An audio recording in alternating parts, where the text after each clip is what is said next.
Wabarakatuh. Oke, saya baca SMS-nya sampean tapi nggak begitu jelas, tapi, saya nggak tahu nih ada apa dengan sampean, tapi ingat, sekali lagi, ini masuk di YouTube sama di Facebook, jangan pernah menyebut nama siapapun, termasuk namamu sendiri karena saya tidak ingin setelah viral kalian minta take down. Kenapa Mbak, ada apa? Oh, oke. Oke. Baik, saya ceritakan ya, Mbak.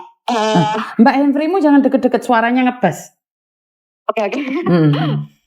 Eh, saya kenal seseorang dari tahun 2021. Mhm. Nah, terus si si A ini, si inisial N ini, meminta tolong untuk meminjam sejumlah uang dan waktu itu saya bantu. Dan kemudian dia itu tidak membayarnya, Mbak, sampai sekian lama, sampai Mbak, itu yang pertama kali. handphone-mu jangan deket-deket Mbak, terlalu deket Mbak. Udah jauh, Mbak. Mungkin Sudah, handphone-mu yang jepret-jepret. pertama kali. Terus?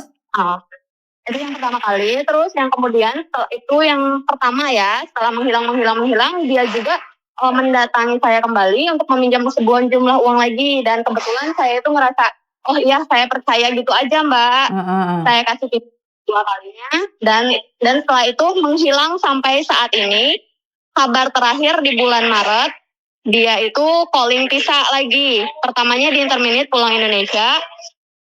Terus Januari tahun kemarin dia mau calling Tisa, minta bantuan kepada saya untuk meminjam sejumlah uang lagi 1 juta rupiah untuk biaya proses pengiriman datanya ke Hong Kong. Masih saya bantu, dan bulan Mei itu masih ada catatannya, dia mengembalikan yang cuma 1 juta aja. Sedangkan total hutang dia jumlahnya itu 80.000 dolar Hong Kong, Mbak. Nah, udah sampai di situ sudah nggak bisa dihubungi lagi, tapi WA-nya aktif, Mbak. Tapi nggak pernah balas chat, dan saya kira cuma saya saja ya korbannya, tapi ternyata ada beberapa orang lagi dengan orang yang sama.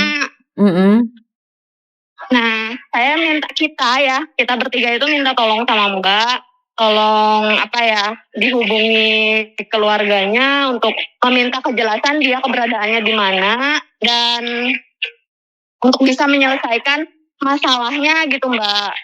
Gimana pun caranya kita juga ingin kejelasan ya, mau gimana, soalnya kita sama-sama butuh juga. Waktu itu dia minta tolong atas nama kemanusiaan, kita juga membantu gitu. Dan semua utangnya itu ada hitam di atas putih di saya. Tapi di teman saya tidak tahu ya ada hitam di atas putihnya, tapi di saya itu ada hitam di atas putih, ada bukti seluruh chatan dia memohon dan meminta pinjam kepada saya, itu ada, Mbak, semuanya. Gitu. Oke. Nah, sekali lagi ini ada kesalahan di sini kalau kamu meminta saya menghubungi keluarga yang bersangkutan, karena kan saya bukan siapa-siapa, Mbak. Bener nggak? Iya, paham, Mbak, paham. Betul. Gimana ya? Kita sendiri sudah mencoba udah lama kita mencoba sendiri gitu. Kita mencoba sendiri. Gitu. Saya meminta tolong teman saya, tapi moyong gitu, tidak bisa menggertak keluarganya untuk bisa memecahkan masalah bagaimana baiknya gitu. Mungkin saya harus minta tolong ke siapa, tapi ke rumahnya juga banyak yang menagih hutang, membawa tentara seperti itu. Tapi ya itu tidak ada kegertakan, ketakutan, dan rasa ingin tanggung jawab seperti itu, Mbak. Jadi mungkin dengan Mbak Yuni yang bisa dikenal banyak orang, yang bisa membantu dengan berbicara gitu, Mbak. Oke. Saya tahu Mbak bukan siapa-siapa, saya tahu, tapi mungkin di platform sosial media Mbak banyak dikenal, mungkin sedikitnya bisa membantu gitu, Mbak. Oke, sekali lagi di sini yang salah, Mbak. Kalau masalah utang piutang seperti yang saya jelaskan bahwa saya tidak boleh ikut campur. Karena saat kalian melakukan transaksi itu, pertama saya tidak tahu. Dan yang kedua, masalah kan kamu ada hitam di atas putih, kan kamu bisa menuntut mencari polisi atau seperti apa. Itu apa gunanya hitam di atas putih? Kan kamu bisa menuntut saat mereka tidak membayarnya. Benar tidak? Jadi itu sebenarnya Betul, Mbak. kalau uang udah lepas dari tangan itu sulit untuk kembali, Mbak. Mereka memilih untuk Iya, dipenjara betul. daripada untuk mengembalikan uang. Karena itulah saya selalu bilang jangan pernah percaya Iya, sama betul, betul. siapapun Iya. tentang uang. Saya lebih memilih untuk tidak mempercayai siapapun untuk berbicara tentang utang. Jadi karena kalau sudah lepas dari tangan, itu uang nggak akan bisa kembali, Mbak. Sangat susah untuk kembali. Iya, iya Jadi betul Mbak. Tiap kita meminta apa ya? Ini saya punya bukti hutang gini gini gini gini. Terus jawabannya, oh kita lanjut aja ke pengadilan katanya gitu. Jadi selalu menakuti yang menagih untuk dituntut balik gitu Mbak. Nah, kok gimana? Iya makanya keluarganya itu kayak gimana ya? ya kan keluarga nggak tahu, Mbak. Sampean waktu pinjam simpan peminjam itu kan nggak lewat keluarganya. Kalian berbicara sendiri. Keluarganya tahu Mbak. Soalnya si anak ini, si inisial N ini bercerita kepada semuanya, kepada keluarganya bahwa dia meminjam utang kepada saya sekian. Ada buktinya Tapi kalau dia bercerita sama keluarganya? ada bukti chatnya. Bukan, kamu tahu sendiri dia berbicara dengan keluarganya atau katanya? Ini beda loh. Jika kamu dituntut Kepada suaminya, bercerita kepada suaminya. Bukan, karena saat kamu menuntut, itu kamu harus yakin bahwa memang kamu dengar sendiri dia bercerita, bukan katanya dia loh. Karena banyak orang mengatakan bahwa suaminya tahu, keluarganya tahu, tapi sebenarnya keluarganya nggak tahu. Makanya saya nanya nih, kamu yakin dia keluarganya tahu beneran kalau dia punya utang kamu? Iya, tahu Mbak. Sempat Dia ngobrol sama bercerita suaminya? langsung. Sempat ngobrol sama suaminya? Iya, betul. Iya, karena menurut pendapat saya apa yang kamu lakukan sudah benar, ya udah laporkan saja sama polisi atau delik perkaranya kan memang agak ribet Mbak tentang utang piutang.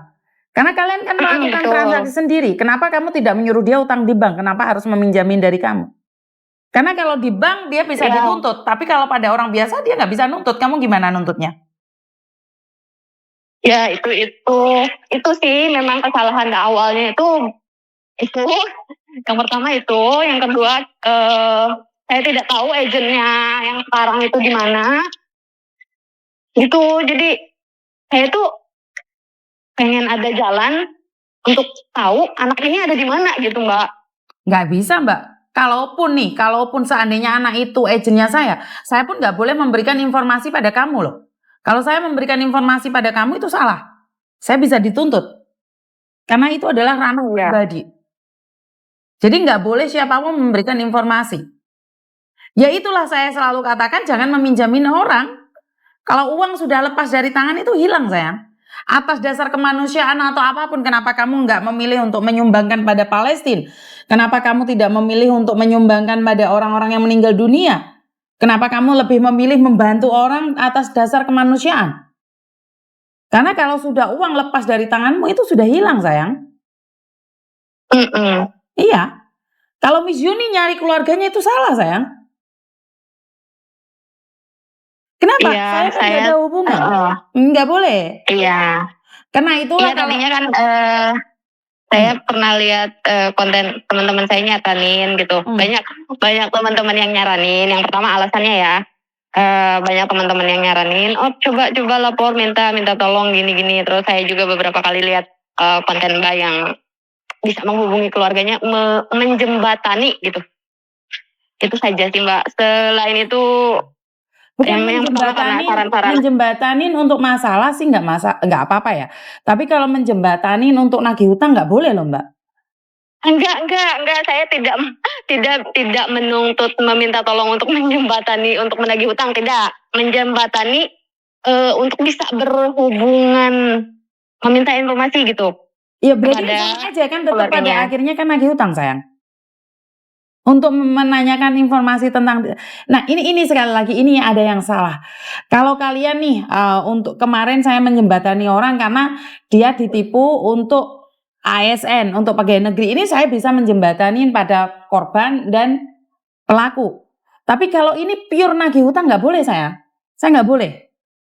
Karena saat utang piutang itu saya nggak terlibat di dalamnya sayang.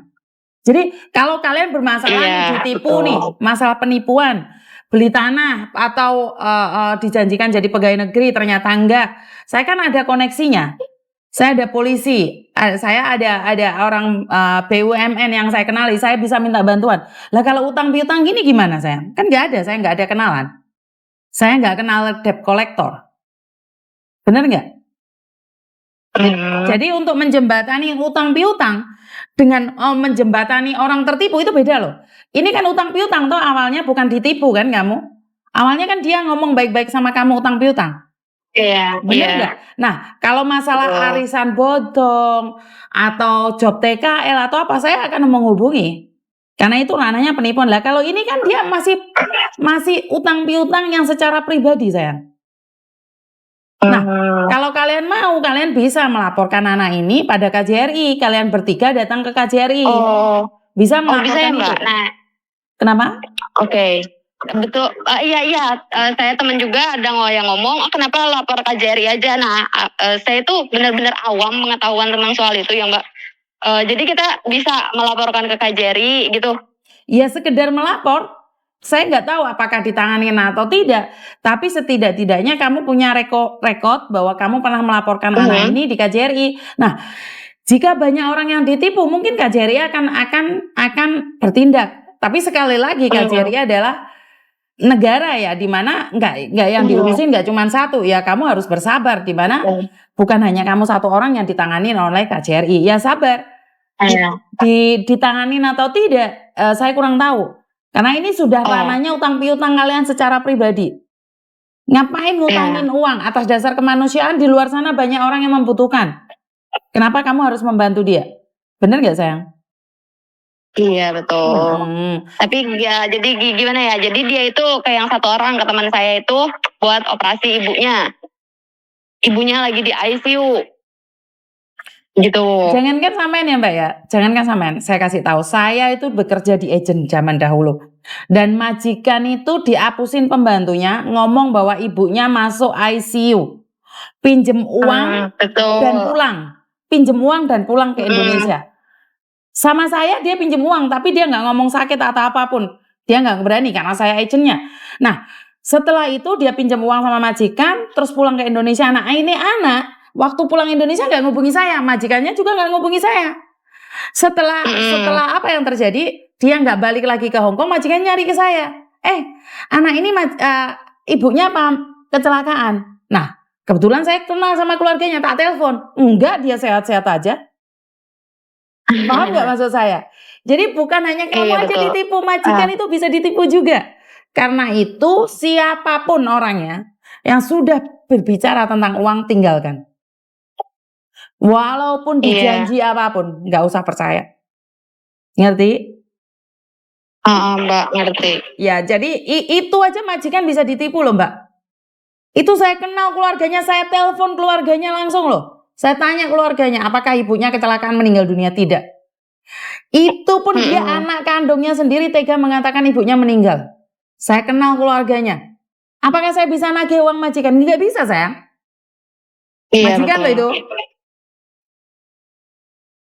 Nanti nggak maksud saya. Jadi intinya adalah memang seperti itu. Kalau sudah berbicara tentang utang piutang, tidak ada sahabat, tidak ada teman, tidak ada saudara. Ngerti? Iya. Coba ajak temanmu melaporkan pada KJRI itu aja. Iya baik Mbak. Berarti bisa dilaporkan ke KJRI ya? Sekedar melapor ya bisa. Apapun kan bisa dilaporkan. Tapi masalah ditanggapin atau enggaknya kan saya kurang tahu. Iya. Terima kasih ya. Iya sudah, terima kasih Mbak waktunya. Bye-bye.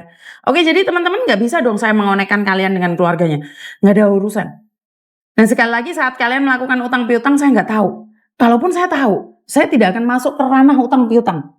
Saya sendiri hidup aja susah kok ngapain ngurusin utang piutangnya orang. Dan saya bukan debt collector. Saya tidak akan membantu kalian tentang utang piutang. Itu aja dari saya. Dan selalu berhati-hati kalau berteman tentang utang piutang, lupakan. Dan terima kasih. Wassalamualaikum warahmatullahi wabarakatuh.